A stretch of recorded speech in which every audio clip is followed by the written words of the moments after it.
Hello बेटा। मैं आपके साथ एक क्वेश्चन डिस्कस करूँगा। ठीक है। क्वेश्चन की स्टेटमेंट है, find the distance of the plane whose equation is r vector dot i cap plus j cap minus 2k cap is equals to 3 from origin.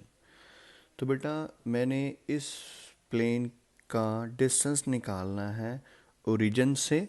मेरे को जो प्लेन की इक्वेशन गिवन है वो बेटा वेक्टर फॉर्म में given है। अभी ये वाला जो क्वेश्चन है ना, इस क्वेश्चन को सॉल्व करने के दो मेथड्स हैं। ठीक है बेटा, एक मेथड जो है वो बेस्ड है फर्स्ट मेथड जो मैं आपके साथ डिस्कस करूँगा वो बेस्ड है नॉर्मल फॉर्म के ऊपर, बेस्ड ऑन नॉर्मल फॉर्म। और दूसरा जो सेकंड मेथड है वो हमारा बेस्ड ऑन फॉर्मूला। ठीक है। तो अभी जो फॉर्मूला है डिस्टेंस निकालने का ओरिजिन से या फिर किसी भी पॉइंट से प्लेन का, वो तो अभी मैंने आपके साथ डिस्कस नहीं किया, वो भी मैं नेक्स्ट आपके साथ डिस्कस करूँगा। अभी पहले मैं आपको जो नॉर्मल फॉर्म के ऊपर बेस्ड मेथड है ना, वो बेटा मैं आपको मेथड अभी यहाँ पे आपके साथ डिस्कस करूँगा। ठीक है। तो बेटा जो इक्वेशन होता है प्लेन का वेक्टर फॉर्म में वो होता है r vector dot n vector is equals to d. और जो नॉर्मल फॉर्म में होता है वो होता है r vector dot n cap is equals to d one. ठीक है। यहाँ पे एन वेक्टर मतलब एक नॉर्मल वेक्टर है, डी कोई कांस्टेंट है। यहाँ पे जो एन कैप है वो एक यूनिट वेक्टर है, और डी वन क्या है, वो है प्लेन का ओरिजिन से परपेंडिकुलर डिस्टेंस। ठीक है। अभी ये वाला जो मेरे को वेक्टर यहाँ पे गिवन है, अभी मेरे को ये कंफर्म करना है कि वो ये एक यूनिट वेक्टर है कि या फिर ये जस्ट एक वेक्टर है। ठीक है। तो इस वेक्टर का मैं क्या करता हूँ, मैं ना इस वेक्टर का सबसे पहले मैग्नीट्यूड निकालता हूँ। ठीक है। तो अभी क्या करते हैं, इस वेक्टर का हम नाम रख लेते हैं n vector. Let n vector is equals to 1 i cap plus 1 j cap minus 2k cap. अभी इसका मैग्नीट्यूड निकालते हैं, क्योंकि अगर मैग्नीट्यूड 1 आ गया तो ये यूनिट वेक्टर बन जाएगा, मतलब ये देन एन कैप वेक्टर हो जाएगा। ठीक है।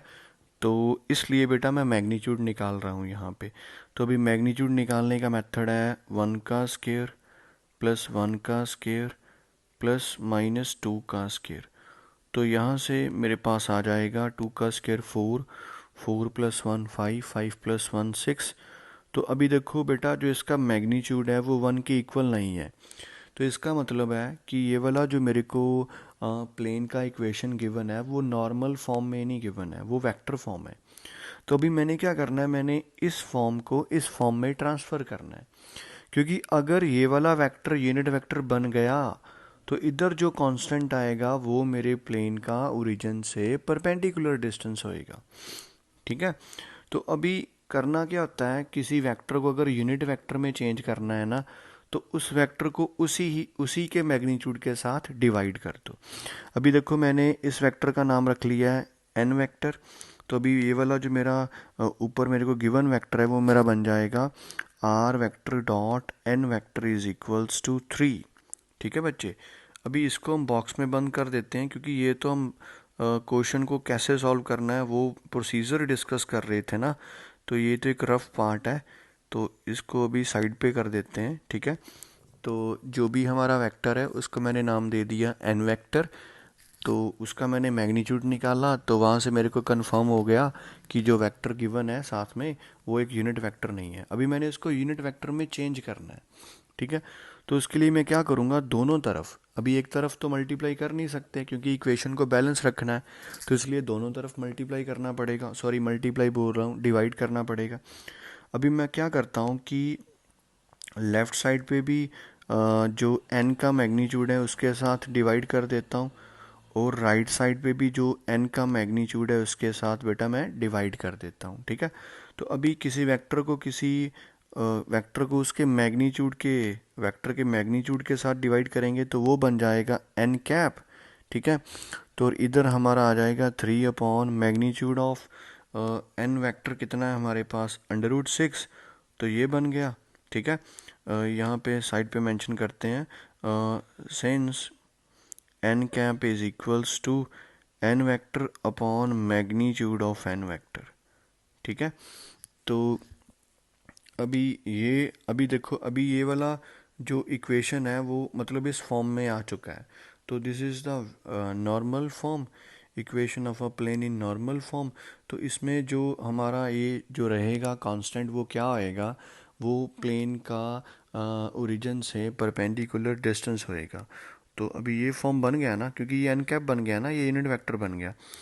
तो देयर फोर क्या आएगा, therefore perpendicular distance of plane from origin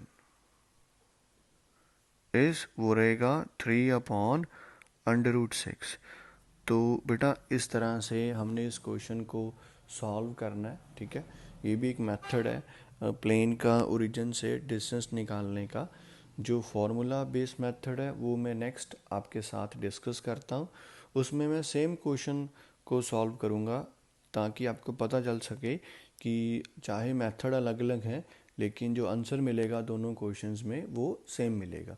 तो मैं सेम स्टेटमेंट को ही नेक्स्ट क्वेश्चन में भी कंटिन्यू करूँगा और साथ में ये मैं आपको ये भी सिखाऊंगा कि जो वेक्टर फॉर्म में प्लेन का इक्वेशन होता है उसको कार्टेशियन फॉर्म में कैसे चेंज करते हैं। ओके, ठीक है बच्चे।